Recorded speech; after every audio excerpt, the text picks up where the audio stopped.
जय श्री सद्गुरुदेवाय नमः। जय श्री गणपति देवाय नमः। ओम नमो दामोदराय नमः। कार्तिक महामात्य कथा 5वां अध्याय। प्रभु मुझे सहारा है तेरा, जग के पालनहार। कार्तिक मास महात्म की कथा करूं विस्तार। राजा पृथु बोले, हे नारद जी, आपने कार्तिक मास में स्नान का फल कहा। अब अन्य मासों में विधि पूर्वक स्नान करने की विधि, नियम और उद्यापन की विधि भी बतलाइए। देवऋषि नारद ने कहा, हे राजन, आप भगवान विष्णु के अंश से उत्पन्न हुए हैं, अतः यह बात आपको ज्ञात ही है। फिर भी आपको यथोचित विधान बतलाता हूँ। अश्विन माह की शुक्ल पक्ष की एकादशी से कार्तिक के व्रत करने चाहिए। ब्रह्म मुहूर्त में उठकर जल का पात्र लेकर गांव से बाहर पूर्व अथवा उत्तर दिशा में जाना चाहिए। दिन में या सायंकाल में कान में जनेऊ चढ़ाकर पृथ्वी पर घास बिछाकर सिर को वस्त्र से ढककर मुंह को भलीभांति बंद करके थूक व सांस को रोककर मल व मूत्र का त्याग करना चाहिए। तत्पश्चात मिट्टी व जल से भलीभांति अपने गुप्त अंगों को धोना चाहिए। उसके बाद जो मनुष्य मुख शुद्धि नहीं करता उसे किसी भी मंत्र का फल प्राप्त नहीं होता है। अतः दांत और जीभ को पूर्ण रूप से शुद्ध करना चाहिए और निम्नलिखित मंत्र का उच्चारण करते हुए दातुन तोड़नी चाहिए। हे वनस्पति, आप मुझे आयु, कीर्ति, तेज, प्रज्ञा, पशु, संपत्ति, महाज्ञान, बुद्धि और विद्या प्रदान करो। इस प्रकार उच्चारण करके वृक्ष से 12 उंगल की दातुन लें।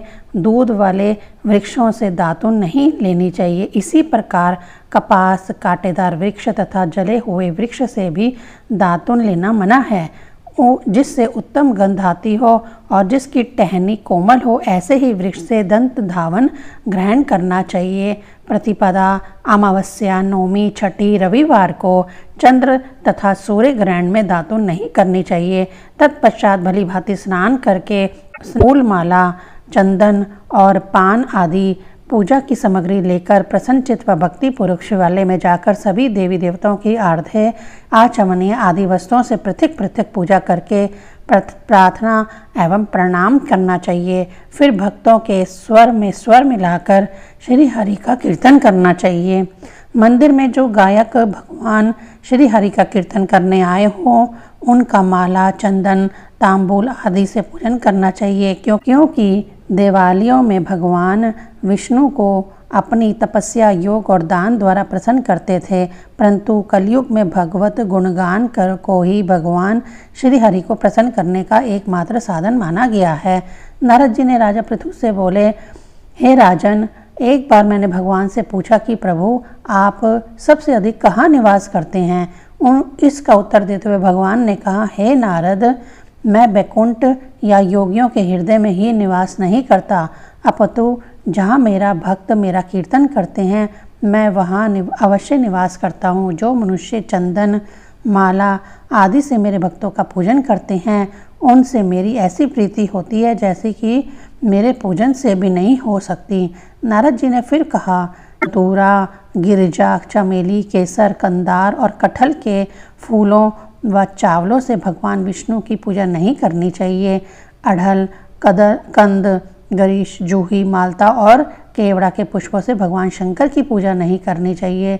जिन देवताओं की पूजा में जो फूल निर्देश हैं, उन्हीं से उनका पूजन करना चाहिए। पूजन समाप्ति के बाद भगवान से क्षमा प्रार्थना करनी चाहिए, यथा, हे सुरेश्वर, हे देव, ना मैं मंत्र जानता हूँ, ना क्रिया, मैं भक्ति से भी हीन हूँ।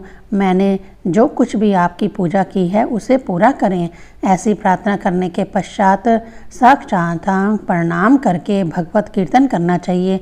श्री हरि की कथा सुननी चाहिए और प्रसाद ग्रहण करना चाहिए। जो मनुष्य उपयुक्त विधि के अनुसार कार्तिक व्रत का अनुष्ठान करते हैं, वह जगत के सभी सुखों को भोगते हुए अंत में मुक्ति को प्राप्त करते हैं। 5वां अध्याय संपूर्ण। 6ठा अध्याय। जिसके सुनने से सब पाप नाश हो जाए, कार्तिक महामाते का लिखूं 6ठा अध्याय। नारद जी बोले, जब 2 घड़ी रात बाकी रहे तब तुलसी की मृतिका, वस्त्र और कलश लेकर जलाशय पर जाएं। कार्तिक में जहाँ कहीं भी प्रत्येक जलाशय के जल में स्नान करना चाहिए। गर्म जल की अपेक्षा ठंडे जल में स्नान करने से 10 गुना पुण्य होता है। उससे 100 गुना पुण्य बाहरी कुएं के जल में स्नान करने से होता है। उससे अधिक पुण्य बावड़ी में और उससे भी अधिक पुण्य पोखर में स्नान करने से होता है। उससे 10 गुना झरनों में और उससे भी अधिक पुण्य कार्तिक में नदी स्नान करने से होता है। उससे भी 10 गुना पुण्य वहाँ होता है जहाँ 2 नदियों का संगम हो, और यदि कहीं 3 नदियों का संगम हो तब तो पुण्य की कोई सीमा ही नहीं। स्नान से पहले भगवान का ध्यान करके स्नानार्थ संकल्प करना चाहिए। फिर तीर्थ में उपस्थित देवताओं को क्रमशः अर्घ्य, आचमनी आदि देना चाहिए। अर्घ्य मंत्र इस प्रकार से है, हे कमलनाथ आपको नमस्कार है, हे जलश्री भगवान आपको प्रणाम है, हे ऋषिकेश आपको नमस्कार है, मेरे दिए अर्घ्य को आप ग्रहण करें। बैकुंठ, प्रयाग तथा बद्रिकाश्रम में जहाँ कहीं भगवान विष्णु गए वहाँ उन्होंने 3 प्रकार से अपना पांव रखा था। वहाँ पर ऋषि, वेद, यज्ञों सहित सभी देवता मेरी रक्षा करते रहे। हे जनार्दन, हे दामोदर, हे देवेश, आपको प्रसन्न करने हेतु मैं कार्तिक मास में विधि विधान से ब्रह्म मुहूर्त में स्नान कर रहा हूँ। आपकी कृपा से मेरे सभी पापों का नाश हो। हे प्रभु, कार्तिक मास में व्रत तथा विधि पूर्वक स्नान करने वाला मैं अर्घ्य देता हूँ, आप राधिका सहित ग्रहण करें। हे कृष्ण, हे बलशाली राक्षसों का संहार करने वाले भगवान, पापों का नाश करने वाले, कार्तिक मास में प्रतिदिन दिए हुए मेरे इस अर्घ्य द्वारा कार्तिक स्नान का व्रत करने वाला फल मुझे प्राप्त हो। तत्पश्चात विष्णु, शिव और सूर्य का ध्यान करके जल में प्रवेश कर नाभि के बराबर जल में खड़े होकर विधि पूर्वक स्नान करना चाहिए। गृहस्थी को तिल और आंवले का चूर्ण लगाकर तथा विधवा स्त्री व यति को तुलसी की जड़ की मिट्टी लगाकर स्नान करना चाहिए। सप्तमी, अमावस्या, नवमी, त्रयोदशी, द्वितीया, दशमी आदि तिथियों को आंवला तथा तिल से स्नान करना वर्जित है। स्नान करते हुए निम्न शब्दों का उच्चारण करना चाहिए। जिस भक्ति भाव से भगवान ने देवताओं के कार्य के लिए 3 प्रकार का रूप धारण किया था, वही पापों का नाश करने वाले भगवान विष्णु अपनी कृपा से मुझे पवित्र बनाए। जो भगवान विष्णु की आज्ञा से कार्तिक व्रत करता है उसकी इंद्र आदि सभी देवता रक्षा करते हैं, इसलिए वह मुझको पवित्र करें। बीजों, रहस्यों तथा यज्ञों सहित वेदों के मंत्र, कश्यप आदि ऋषि, इंद्र आदि देवता मुझे पवित्र करें। अदिति आदि सभी नारियां, यज्ञ, सिद्ध, सर्प और समस्त औषधियाँ वह तीनों लोकों के पहाड़ मुझे पवित्र करें। इस प्रकार कहकर स्नान करने के बाद मनुष्य को हाथ में पवित्री धारण करके देवता, ऋषियों, मुनियों और पितरों का विधि पूर्वक तर्पण करना चाहिए। तर्पण करते समय तर्पण में जितने तिल रहते हैं उतने वर्ष पर्यंत प्रति के पितृगण स्वर्ग में वास करते हैं। उसके बाद व्रती को जल से निकलकर शुद्ध वस्त्र धारण करना चाहिए। तभी सभी तीर्थों के सारे कार्य से निवृत्त होकर पुनः भगवान विष्णु का पूजन करना चाहिए। सभी तीर्थों के सारे देवताओं का सिमरन करके भक्ति पूर्वक सावधान होकर चंदन, फूल और फलों के साथ भगवान विष्णु को फिर से अर्घ्य देना चाहिए।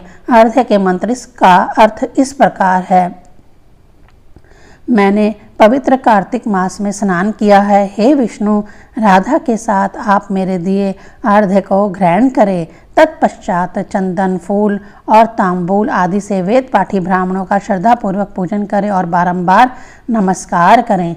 ब्राह्मणों के दाएं पांव में तीर्थों का वास होता है, मुंह में वेद और समस्त अंगों में देवताओं का वास होता है। अपने कल्याण की इच्छा रखने वाले मनुष्य को इनका ना तो अपमान करना चाहिए और ना ही इनका विरोध करना चाहिए। फिर एग्राक्षित होकर भगवान विष्णु की प्रिय तुलसी जी की पूजा करनी चाहिए। उनकी परिक्रमा करके उनको प्रणाम करना चाहिए। हे देवी, हे तुलसी, देवताओं ने ही प्राचीन काल से तुम्हारा निर्माण किया है और ऋषियों ने तुम्हारी पूजा की है। हे विष्णु प्रिया तुलसी, आपको नमस्कार है। आप मेरे समस्त पापों को नष्ट करो। इस प्रकार जो मनुष्य भक्तिपूर्वक कार्तिक व्रत का अनुष्ठान करते हैं वे संसार के सुखों का भोग करते हुए अंत में मोक्ष को प्राप्त करते हैं। छठा अध्याय संपूर्ण। ओम नमो दामोदराय नमः।